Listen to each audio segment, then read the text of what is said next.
The communication chamber of the Galactic Council fell silent as the distress signal played for the third time. Ambassador Tilva of the Valari people stood trembling before the assembled representatives of 847 species. Her silver skin had turned pale, almost translucent with fear. "Please," she whispered, her voice breaking. "My people have 72 hours, perhaps less." The holographic display showed horrifying images. Cities burning. Valari civilians running through streets as massive ships fired from above. Children screaming. The Korthax Dominion had arrived at the Valari homeworld 3 days ago, with one simple message: surrender or die. When the peaceful Valari refused to become slaves, the bombardment began. Councillor Vren of the Kixar spoke first, his 3 eyes blinking in sequence. "This is tragic, truly, but our peacekeeping fleet needs 2 weeks to mobilize. We have protocols, procedures we must follow." 2 weeks? Tilva's legs nearly gave out. There won't be any Valari left in 2 weeks. There might not be any left in 2 days. The chamber erupted in debate. Some species argued for immediate action.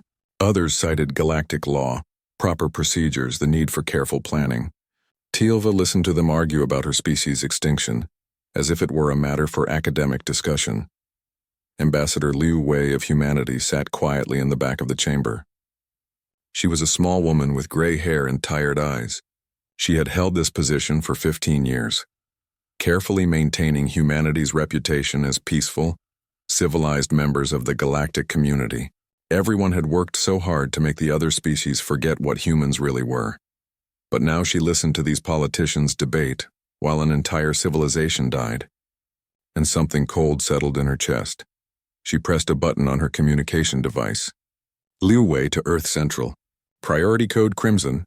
The response came instantly. "Earth Central receiving. State your priority." Liu Wei took a breath. 50 years of peace was about to end. "I need to speak with someone who can authorize Protocol Reaper." There was silence on the line for several seconds. Then a different voice, older and harder. "Ambassador Liu, this is Director Torres. You understand what you're requesting?" "I understand perfectly. The Ghost Fleet hasn't been activated since the integration. Most of the galaxy doesn't even believe it exists anymore. Director, there's a species about to be wiped out while bureaucrats debate procedure. We made promises when we joined the council." Another pause. "Stand by." Tilva was still pleading with the council when Liu Wei stood up. Her movement caught attention. Humans were still something of a curiosity, the only species from what the galaxy classified as a Class 12 death world. Earth, with its crushing gravity, extreme weather, an ecosystem of predators eating predators. "The United Earth government would like to offer assistance," Liu Wei said calmly. Councillor Vren's middle eye focused on her. "Ambassador Liu, we appreciate the sentiment, but humanity's defense fleet consists of what, 30 ships? All designed for system defense. You lack FTL-capable warships." Liu Wei smiled, but there was nothing warm in it. "Councillor, we lack FTL-capable warships in our public fleet. We have other assets." "What assets?" Vren demanded. Her communication device chimed. She glanced at the message. "Protocol Reaper. Authorization granted." "The ones we hoped we'd never need again," she said softly. Liu Wei stepped to the central podium and entered a code. The holographic display changed, showing a sector of space beyond Neptune far from the normal shipping lanes. The image showed nothing but empty darkness. 50 years ago, when humanity joined the Galactic Council, we agreed to become a peaceful species. We decommissioned our warships, dismantled our weapons, and promised to follow galactic law. She paused, but we're not naive. We knew that someday, somewhere, there might be a threat that committee meetings couldn't stop. She entered another command. The display zoomed in on the dark sector. Now the sensors showed faint energy signatures. Hundreds of them. "We kept 500 ships," Liu Wei continued. "Our most advanced dreadnoughts from the final wars. We kept them in the dark, in the cold, maintained by automated systems. And we kept their crews." Vren leaned forward. "Their crews?" "For 50 years. Volunteers. Soldiers who believed that humanity needed guardians even in peace. 847,000 men and women who went into cryogenic sleep. We called them the Ghost Fleet." She looked directly at Tilva. "They've been waiting for a reason to wake up." The ambassador from the Hive Collective, an insectoid species, clicked its mandibles nervously. "This violates 17 separate treaties. Maintaining a secret military force, is something we'll discuss later, Liu Wei interrupted. Right now, Ambassador Tealva's people are dying. She typed in a final command. A transmission code, buried in Earth's military systems for half a century. The simple message traveled at faster than light speeds toward that dark sector beyond. Neptune Protocol Reaper. Authorization granted. Target Valari system. Mission, protect the innocent in the darkness beyond. Neptune, something stirred. Automated systems that had been dormant for 50 years suddenly activated. Lights flickered on in 500 massive ships. Cryogenic pods began their revival sequences. In one ship, the dreadnought called Kodiak. A woman opened her eyes for the first time in 5 decades. Admiral Sarah Chen's first thought was clear and cold. Someone needs us. Her second thought was bitter. They must be desperate. The revival process took 15 minutes. Chen's body ached as warming fluids circulated through her system. Around her, thousands of other pods were opening. Her crew, her family. The soldiers who had volunteered to sleep so humanity could pretend to be civilized. Her second in command, Marcus Webb, appeared at her pod as soon as she could stand. He looked exactly as she remembered, young and determined. 50 years of sleep hadn't aged him a day. "Admiral," he said, helping her steady herself. "What's happened?" "I don't know yet, but they woke us." She pulled on a uniform that felt strange after so long. "That means someone is dying." They made their way to the bridge of the Kodiak. Around them, the ship was coming alive. Crew members moved to their stations with practiced efficiency. These weren't fresh recruits. They were veterans of Earth's bloodiest wars. People who had seen the worst humanity could do to itself and somehow survived. The main display showed the transmission from Ambassador Liu. Chen read it twice, her jaw tightening. "The Valari," she said quietly. "Peaceful species. Artists and philosophers, if I remember the briefings correctly. And someone's killing them," Webb added. Chen pulled up the tactical data. The Korthax Dominion, a species they'd never encountered, but the profile was familiar. Aggressive expansionists, believed in conquest and domination, saw peaceful species as prey. "How long to reach the Valari system?" she asked her navigation officer. 48 hours using the slingshot drives, Admiral." Chen nodded. The slingshot FTL system was human-designed, using gravity wells and exotic matter in ways that made most galactic engineers uncomfortable. It was fast, dangerous, and unproven by galactic standards. Perfect for humanity. Plot the course. Send the activation code to all fleet ships. She sat in the captain's chair, feeling its familiar weight. It's time to go to work. Around her, the bridge crew moved with quiet purpose. No cheers, no excitement. They all knew what they were. They were the weapons humanity had hidden away. The monsters kept in the basement in case the civilized world needed monsters. "Admiral," Webb said quietly, "the Council is going to have opinions about this. Let them have opinions. The Valari need action." Chen brought up images of the burning cities, the fleeing civilians.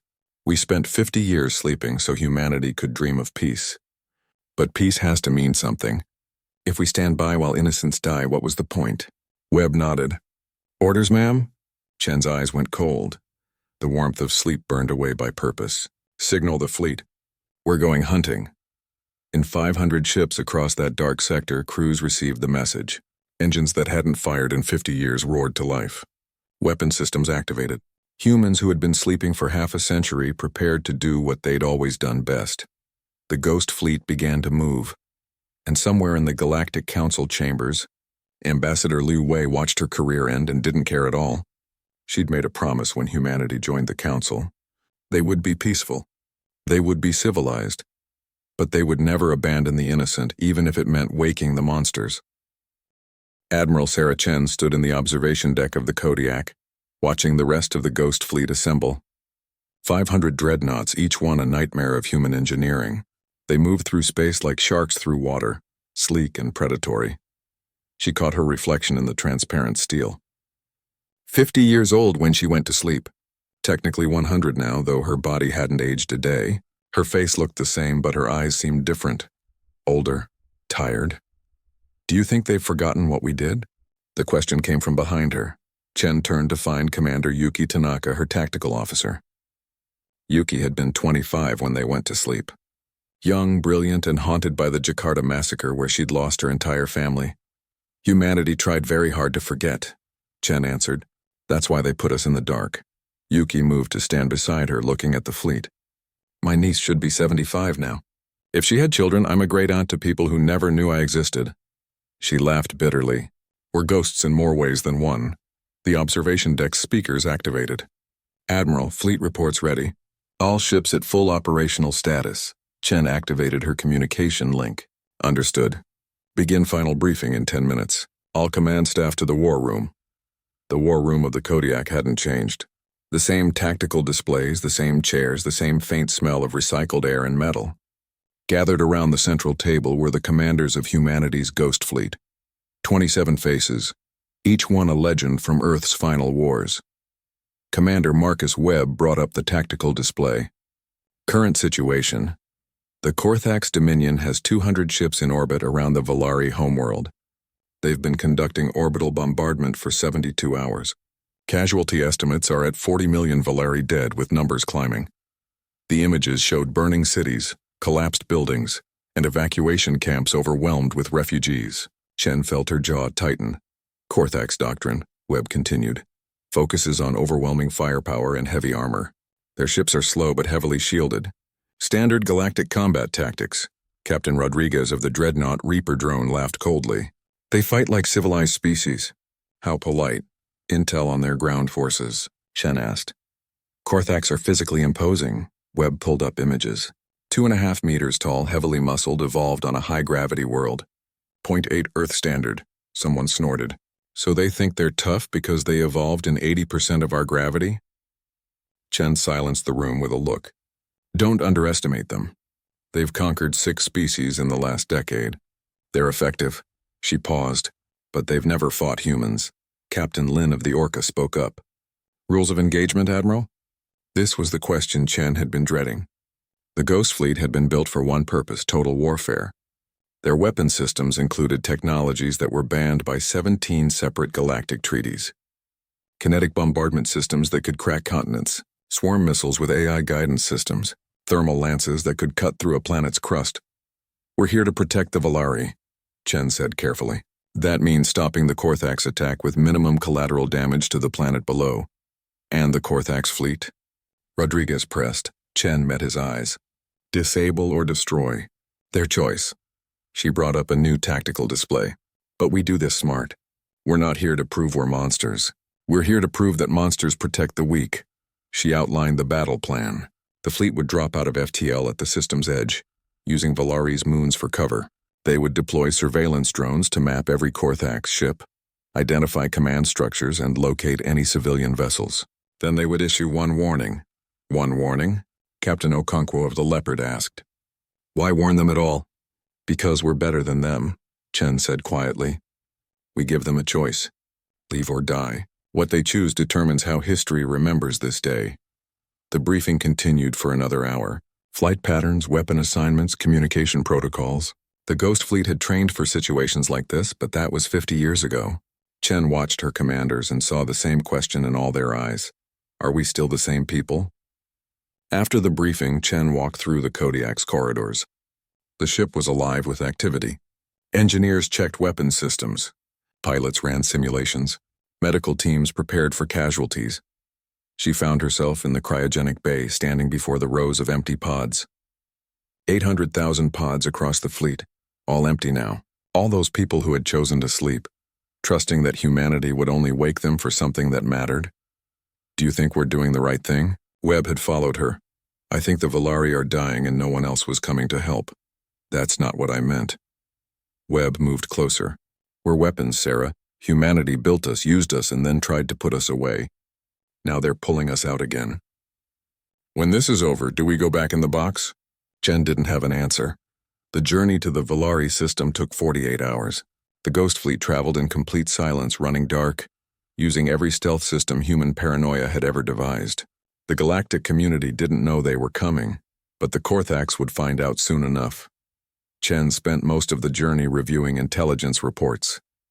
The Korthax War Master was named Zekthor, a decorated commander who had personally overseen the conquest of 3 species. His flagship, the Dominator, was twice the size of the Kodiak and bristled with weapons. The tactical reports also included something else: Korthax auxiliary vessels carrying families. The Korthax brought their mates and offspring along on conquests, teaching the next generation how to dominate. That complicated things. 30 minutes to the Valari system, the navigation officer announced. Chen returned to the bridge. Her crew sat at their stations, faces calm but eyes alert. These were people who had fought in wars that killed billions. They knew what was coming. All ships report ready, Admiral, Webb said. Chen pulled up the tactical display one last time. 200 Korthax ships in orbit around a dying world. 500 human ships about to drop out of FTL and weapons range. It wasn't a fair fight. But then again, humanity had never been interested in fair fights. Signal the fleet, Chen ordered. Execute drop sequence. Weapons hold until my order. The Kodiak shuddered as it transitioned from FTL to normal space. The main display showed the Valari system. A beautiful blue and green world wrapped in clouds marred by fires visible from orbit, and surrounding it the Korthax fleet. Position us in the shadow of the third moon, Chen commanded. Deploy surveillance drones. I want full tactical mapping in 5 minutes. Around the moon, 499 other human ships appeared in perfect silence. The Korthax fleet, focused on the planet below, didn't notice the new arrivals. Human stealth technology was generations ahead of anything the galactic community had seen. The surveillance drones went to work. Microscopic machines, invisible to standard sensors, infiltrated the Korthax fleet. They mapped shield frequencies, identified weapon systems, located command centers, and did something that made several of Chen's officers uncomfortable. They hacked Korthax personal communication devices. Admiral, Lieutenant Morrison at Communications looked pale. We have access to their personal files. Names, family information, medical records, everything. Compile it, Chen ordered. Every ship commander, every tactical officer, every gunner. I want them to know we see them. Ma'am, this is psychological warfare, Lieutenant. We're about to give them a chance to run. I want them scared enough to take it. The tactical map completed. 200 Korthax ships organized in standard formation. War Master Zekthor's flagship at the center, surrounded by his most powerful vessels. The auxiliary ships with families clustered behind the battle line. Chen opened a single communication channel, directed at Zekthor's flagship, Korthax fleet. This is Admiral Sarah Chen of the United Earth Ghost Fleet. You are conducting illegal military operations against a Galactic Council member species. Cease your attack and withdraw from the system immediately. She paused, her voice going cold. You have 1 hour to comply. After that, we will remove you by force. She closed the channel. 1 hour, Admiral? Webb asked. 1 hour, Chen confirmed. Plenty of time for them to realize how badly they've miscalculated. On the Korthax flagship Dominator, War Master Zekthor listened to the human transmission and laughed. Ghost Fleet? Humans? The prey species from the Death World who joined the Council and promised to be peaceful? He opened a return channel. Unknown human vessel, you are outmatched and outgunned. If you interfere, you will be destroyed along with these worthless Valari. Zekthor closed the channel, still laughing. His tactical officer, however, looked worried. War Master, our sensors detected a spatial disturbance near the third moon. We should investigate. It's nothing. Probably a malfunction. Zekthor waved dismissively. Continue the bombardment. I want the Valari capital reduced to rubble by nightfall. But as the hour began to count down, strange things started happening. Korthax ship commanders received personal messages on their private communication devices. Messages that listed their names, their family members' names, their medical conditions, their fears. The messages all ended the same way. We know everything. We see everything. This is mercy. In the shadow of the moon, Admiral Chen watched the Korthax fleet and waited. The hour counted down in silence. Admiral Chen sat in her command chair, watching the tactical display. Around her, the bridge crew waited with the patience of predators. They had waited 50 years. 1 more hour was nothing. On the Korthax flagship Dominator, War Master Zekthor grew increasingly agitated. The strange messages had rattled his commanders. 3 captains had requested permission to withdraw. He denied them all, calling them cowards, but Zekthor felt it too. A presence in the system, something watching. His tactical officer spoke quietly. War Master, recommend we investigate the sensor anomaly near the third moon. Fine, Zekthor snapped. Send a scout ship, but maintain bombardment. I won't let ghost stories stop us from... The communications officer interrupted. War Master! The scout ship just went dark. No explosion, no distress signal, just gone. Zekthor stared at his display. A ship doesn't just disappear. Send 3 more ships to investigate. Battle alert all vessels. Chen watched the Korthax scout ships approach their position. Let them come. Don't fire yet. The Korthax ships entered the moon's shadow, their powerful sensors sweeping the area. For a moment, they detected nothing. Then their computers began screaming warnings. 500 massive ships appeared on their sensors simultaneously. Ships that had been invisible a second ago suddenly lit up like suns. The Korthax scout ships barely had time to transmit before human weapons locked on. Take them, Chen ordered. The scout ships exploded in silence. On the Dominator, Zekthor watched his scout ships vanish from the display. His second heart began beating faster, a biological response to mortal fear that Korthax thought they'd evolved past. 500 ships, his tactical officer whispered. War Master, they have 500 ships. The hour expired. Admiral Chen stood. Open a channel to the Korthax fleet. When Zekthor's image appeared on her screen, she saw what she expected. A large alien covered in armored plates with 4 arms and eyes that showed the predator he believed himself to be. He was trying to look confident. War Master Zekthor, Chen said calmly. Your hour is up. You chose to stay. That was a mistake. You think you frighten me, human? You may have numbers, but we have superior. Chen cut him off. At 1437 station time, your second wife gave birth to your third son. His name is Korthkal. He's in your auxiliary ship 17, currently suffering from a fever. Your ship's doctor has prescribed medication, but it's not working well. Zekthor's eyes widened. How do you? Your tactical officer, Relthar, has a degenerative nerve condition. He has 6 months to live unless he gets advanced treatment. Your gunner chief, Morgath, is having an affair with your communications officer. Your chief engineer is embezzling from the ship's supply budget. Chen leaned forward. We've been in your systems for an hour. We know everything about everyone in your fleet. She let that sink in for 3 seconds. This is your last chance. Withdraw now, or we will do to you what you've been doing to the Valari. The difference is we're much, much better at it. Zekthor's face twisted with rage and fear. You're bluffing. You're a council species. You follow rules. We're humans, Chen interrupted. We evolved on a death world where everything was trying to kill us. We created rules because we got tired of killing each other, but we never forgot how. Her voice went cold. Leave now. This is the last time I'll offer mercy. Zekthor made his fatal mistake. He looked at his tactical display, saw his 200 ships against the human 500, and let his pride override his fear. All ships, he roared. Fire on the human fleet! Show these prey things what happens when... Chen closed the channel. Execute Reaper protocol. All ships weapons free. Disable their auxiliary vessels, destroy everything else. The ghost fleet moved. Human ships didn't fight like galactic species. They didn't maintain formation, didn't trade shots at a safe distance, didn't follow the established rules of space combat.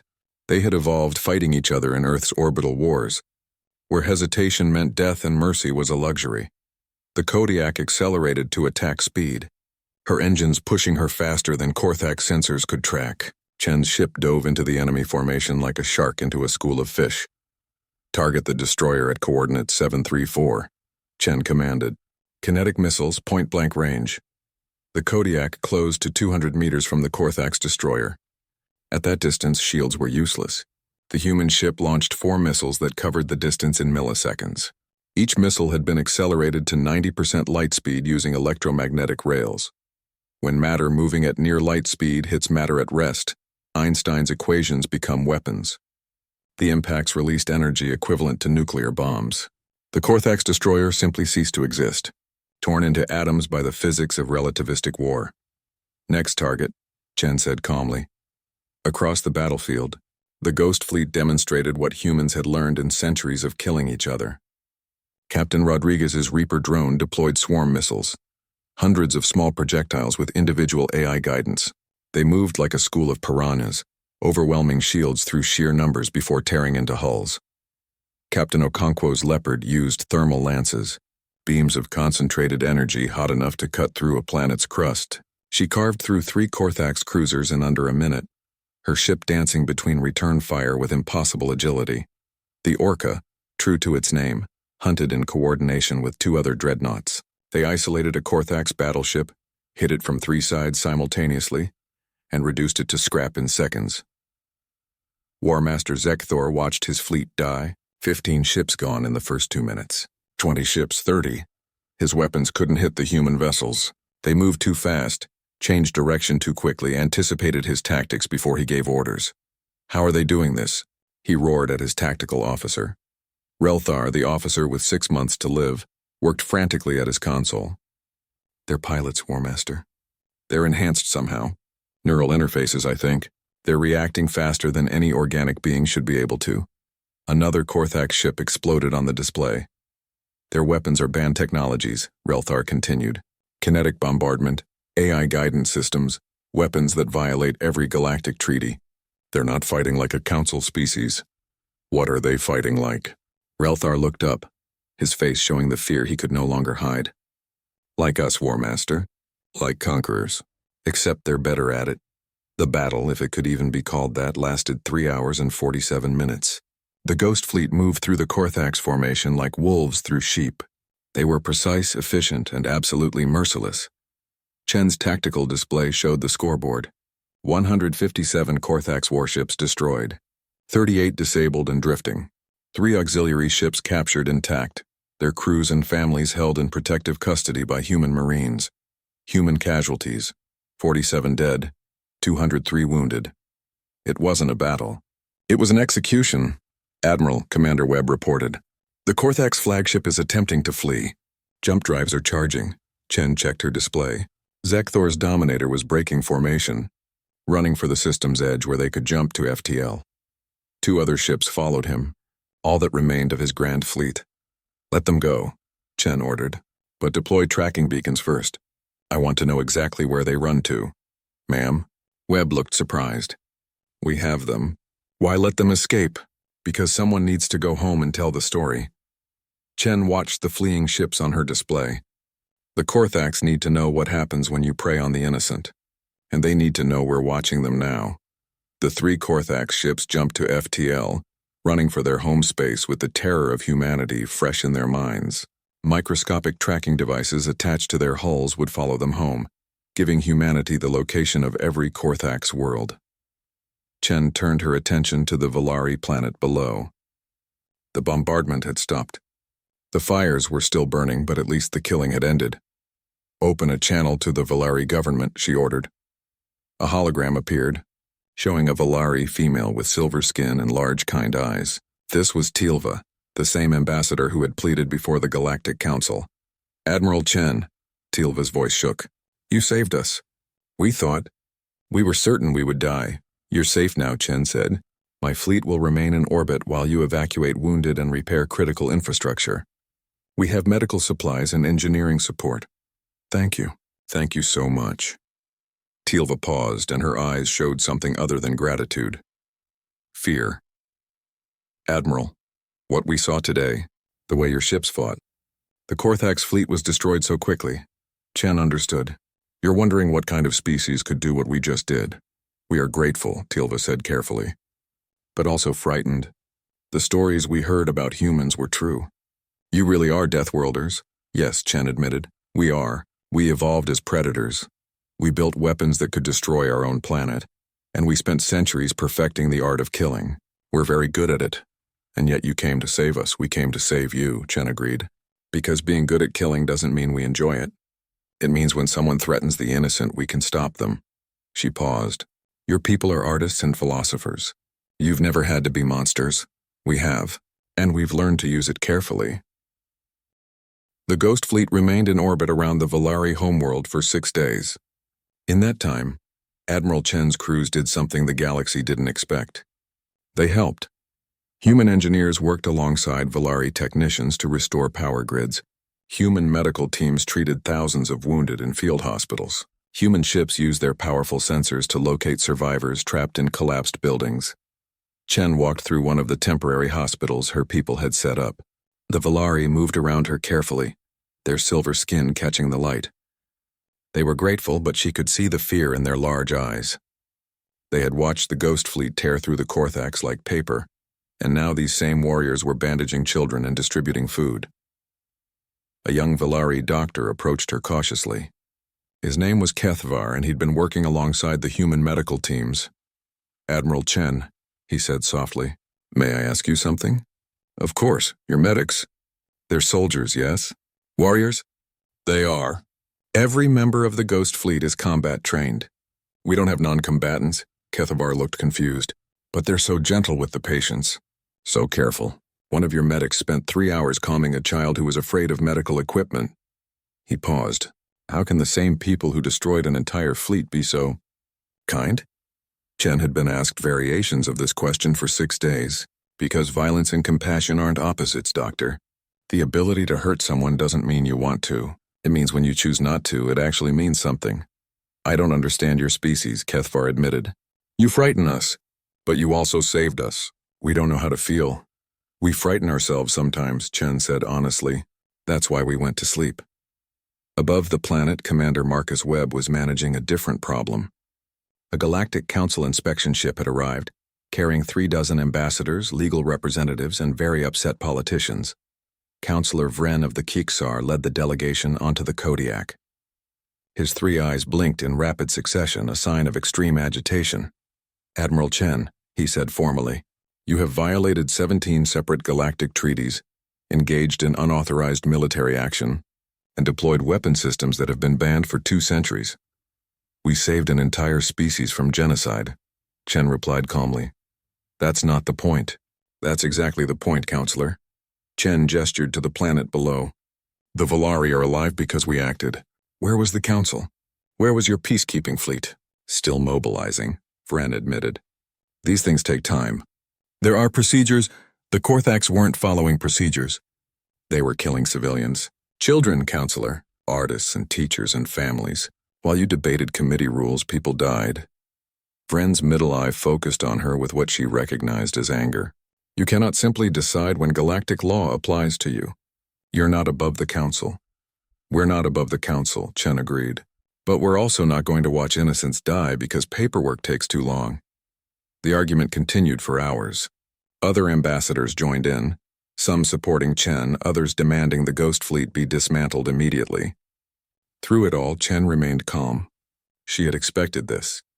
Finally, Ambassador Liu Wei from Earth arrived. She looked tired, and Chen realized the political fallout from this had probably been intense. "Counselors," Liu Wei said formally, "if I may address the situation." Vren gestured impatiently. "Please, Ambassador. Perhaps you can explain why your species maintains a secret military force." "Because the galaxy needed one," Liu Wei said simply. 50 years ago, humanity joined the Council and promised to be peaceful. We've kept that promise. We've followed every law, respected every treaty, and caused no conflicts." She paused. "But we're also realists. We knew that somewhere, someday, there would be a threat that committees couldn't stop. We kept the Ghost Fleet as insurance, as a last resort.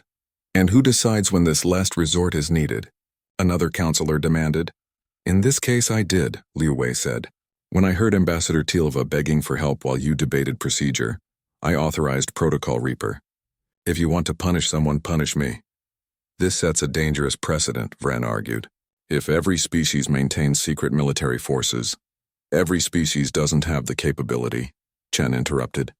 "And most species don't have our evolutionary history. Humans are Deathworlders. We evolved as persistence hunters on a planet that was actively trying to kill us.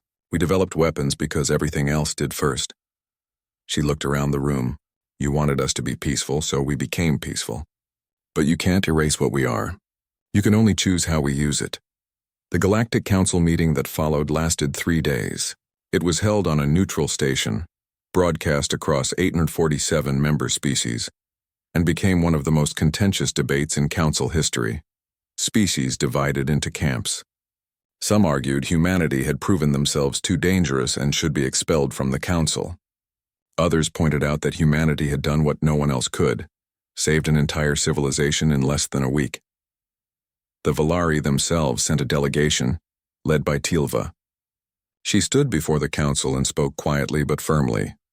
"We are alive because of humanity, not because of Council procedures or committee meetings or political debates. Because one species looked at our situation and decided that saving lives mattered more than following rules." She looked around the chamber. "I have spent the last week among the Ghost Fleet. I have seen their weapons, their training, their capabilities. They terrify me, but I am also grateful beyond words. They are not monsters. They are guardians who happen to be very good at what guardians sometimes must do. In the end, the Council reached a compromise. The Ghost Fleet would be allowed to remain operational, but under strict oversight. They would only be activated by unanimous Council vote, except in cases where a species faced immediate extinction. Humanity would also share some of their defensive technologies with the Council peacekeeping forces. Chen listened to the ruling and felt a mix of relief and frustration. They were still legal, still active. But now politicians would decide when they could act. On the 7th day, the Ghost Fleet prepared to depart the Volari system. The cleanup work was done, reconstruction was underway, and the Volari government had formally requested Council protection, which was finally being provided. Chen walked through the Kodiak one last time before departure, checking systems and crew status. In the ship's observation deck, she found Lieutenant Morrison staring at the planet below. "Beautiful world," Morrison said. "Green and blue and full of life. Everything Earth used to be before we almost destroyed it." "We saved it, though," Chen pointed out. "Humans tend to fight hardest to protect what we've almost lost." Morrison turned to her. "Admiral, what happens now? Do we go back to sleep?" "Probably," Chen said. "The Council will go back to their committees. Humanity will go back to being civilized and will return to the dark." She smiled slightly. "Until the next time someone needs us. Are you okay with that? Sleeping for another 50 years? Chen looked at her crew, at the ship that had been her home for so long, at the planet they'd saved. "When I went to sleep 50 years ago, I wondered if I'd made a mistake. If we'd become obsolete, if humanity would evolve past needing people like us." She paused. "But the galaxy isn't peaceful because everyone is kind. It's peaceful because kind people are protected. Sometimes that protection requires teeth." The Ghost Fleet departed the Volari system in formation, 500 ships moving in perfect synchronization. Behind them, the Volari people watched and waved. They were grateful. They were frightened. They were alive. The journey back to human space took 3 days. Chen spent most of it in her quarters, reading reports about what had changed in 50 years. Her Earth was different now. Cleaner, more peaceful, more unified. Humanity had grown up while she slept. She wondered if there was still a place for people like her in that world. On the final day of the journey, Chen called an all-hands meeting across the fleet. 847,000 faces appeared on her display, transmitted from 500 ships.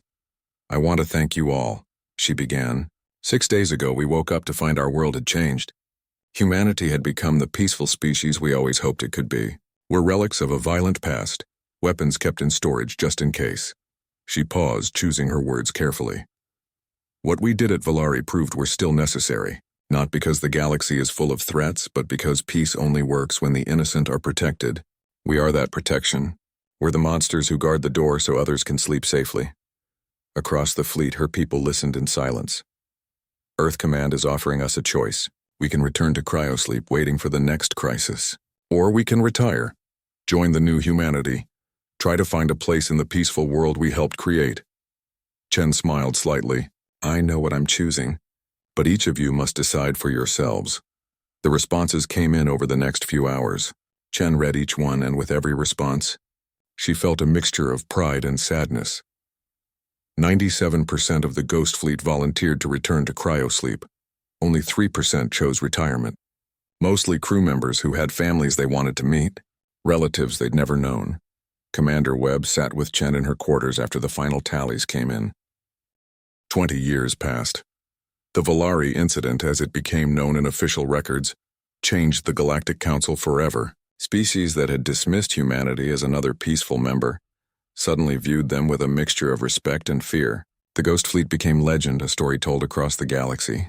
Some species doubted it existed. Others knew better. In those 20 years, humanity continued to be peaceful. They traded, they explored, they contributed to galactic society. But now, when humanity spoke in council debates, other species listened more carefully. Ambassador Liu Wei had retired after the Volari crisis. Her political career ended, but her conscience clear. She spent her retirement on Mars, writing a memoir she would never publish. Some stories were better left classified. The Korthax Dominion underwent dramatic changes. The 3 ships that fled the Valari system returned home with tales of human fury. Warmaster Zekthor was tried for incompetence and executed by his own people. The Dominion withdrew from all conquered territories and signed a non-aggression pact with the Council. They never forgot the tracking devices attached to their ships.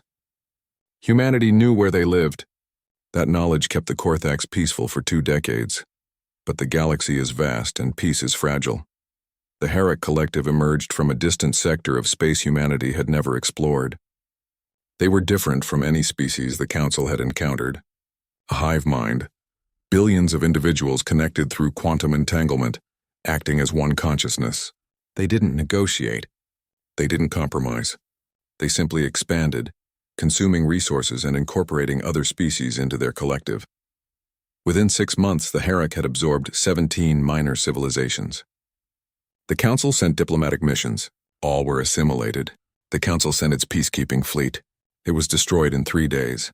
The Council emergency session was held on Earth in Geneva, in the same chamber where humanity had signed the peace accords 50 years ago. Director Chen Torres, granddaughter of Admiral Sarah Chen, sat in the human delegation. She was young, only 35, but she had inherited her grandmother's sharp mind and determination. She listened to the Council debate while 1,000 worlds burned. "We need time to evacuate," Councillor Vren argued. He was old now, his 3 eyes dimmed with age. "The Herrick are moving too quickly." "We need to buy time. With what?" Ambassador Kethvar of the Valari stood. He had been a young doctor during the Korthax invasion. Now he was one of his species' senior diplomats. "Our combined fleet is gone. We have colony defense forces, but they're no match for the Herrick. We need—" He stopped, looking at the human delegation. The chamber fell silent. Everyone knew what he was about to say. Director Torres stood slowly. "The Ghost Fleet. Your grandmother's fleet still exists?" Vren asked. "It's been 20 years. They're asleep in the dark beyond Neptune. 500 ships, 800,000 personnel." Torres met his gaze. "The authorization codes are held by the Earth government. We've never used them since Valari." "The Oversight Committee," another counselor began. "The Oversight Committee is gone," Torres interrupted. "Assimilated by the Herrick 3 weeks ago. Everyone in it is now part of the collective." She looked around the chamber. "The protocols say the Ghost Fleet can be activated in cases of extinction-level threats. The Herrick are consuming civilizations. If that's not an extinction threat, what is?" Vren spoke carefully. "If we authorize this, we're admitting that the Council's own forces are inadequate. That we need humanity's weapons to save us." "Yes," Kethvar said firmly. "We're admitting exactly that. Better to admit it and survive than maintain pride and die." The vote was unanimous. Director Torres returned to Earth Command and stood before the authorization console. Her hands shook as she entered the codes. She had met her grandmother only through recordings messages left before Sarah Chen returned to cryosleep. But she knew what she was about to do. "Wake the monsters." She entered the final code. Protocol Reaper. Authorization granted. Target, Herrick Collective. Mission, protect the innocent. In the dark beyond. Neptune lights began to flicker on. Admiral Sarah Chen woke for the 2nd time. Her first thought was identical to her first awakening. Someone needs us. But this time she also thought, again? The revival process was faster now. 20 years of medical advances meant her body adjusted in minutes instead of hours. She pulled herself from the pod and found Commander Marcus Webb already on his feet. "How long this time?" he asked. 20 years. Chen checked the mission brief on her datapad. The Herrick Collective. Hive mind species, assimilating everything in their path. Webb's expression darkened. Assimilating? They're taking people, converting them, incorporating them into the collective consciousness. The individuals ceased to exist as separate beings. Chen pulled on her uniform. It was the same one she'd worn 20 years ago. Some things didn't change. It's genocide by another name. The Ghost Fleet came online with practiced efficiency. These crews had done this before. They knew their jobs, knew their ships, knew what they were capable of. The only difference was they were older now. Not in body, but in spirit. They had seen what they could do. Some of them had nightmares about it, even in cryosleep. Chen assembled her command staff, many of the same faces from 20 years ago, barely aged. Captain Rodriguez, Captain Okonkwo, Lieutenant Morrison. Her family of warriors, new enemies, she began. The Herrick Collective. They're not like the Korthax. We can't intimidate them because they have no individual fear. We can't negotiate because they have no concept of compromise. They simply expand and consume. Sounds like cancer, Rodriguez observed. Apt comparison. The council wants us to buy time for evacuations, but I think we can do better. Chen brought up a tactical display. The Herrick move like a swarm. They overwhelm through numbers.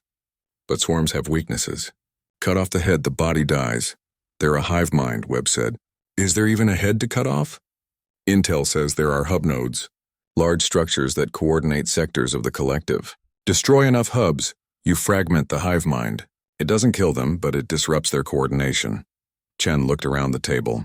We're going to hit their hubs. All of them, simultaneously. The plan was ambitious. Divide the Ghost Fleet into strike groups, hit 12 hub nodes at once, and cause enough chaos to give the Council time to fortify their core worlds. It was risky. It meant splitting their forces against an enemy that outnumbered them thousands to one. Chen's captains loved it. The Ghost Fleet split into 12 groups and jumped to FTL. Each strike group consisted of 40-ish ships, moving independently, hunting their targets. Chen led one group personally aboard the Kodiak, heading for the largest hub node in the Herrick network.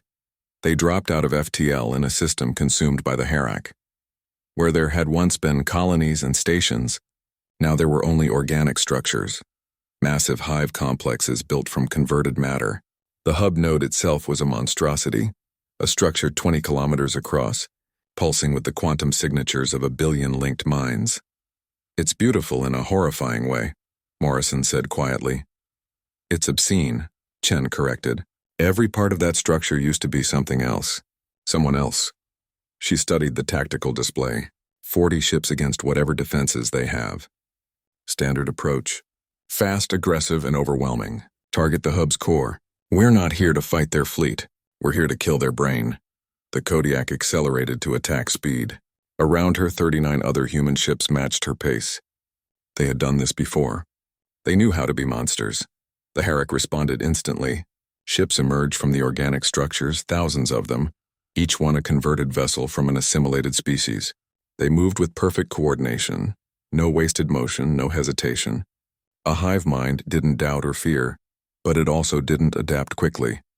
Human ships tore through the Herrick formation using tactics the collective had never encountered. The Herrick expected standard galactic warfare, formations and firing solutions. The humans gave them chaos. Ships broke formation, attacked from impossible angles, used weapons that shouldn't exist. The Kodiak punched through 3 Herrick vessels on her approach to the hub. Chen didn't slow down. Getting to that hub was all that mattered. All ships concentrate fire on the hub's core, she ordered. Pour everything we have into it. 40 human dreadnoughts opened fire simultaneously, kinetic weapons moving at near light speed, thermal lances hot enough to cut through armor like paper, AI-guided swarms that found weak points with machine precision. The hub node's defenses were impressive. Layers of shields and armor designed to protect the billions of minds within, but they hadn't been designed to face humanity's fury. The shields collapsed in sections, the armor cracked, and then human weapons found the core, the quantum processors that linked the hive mind together. The destruction was catastrophic. The hub didn't just explode, it fragmented.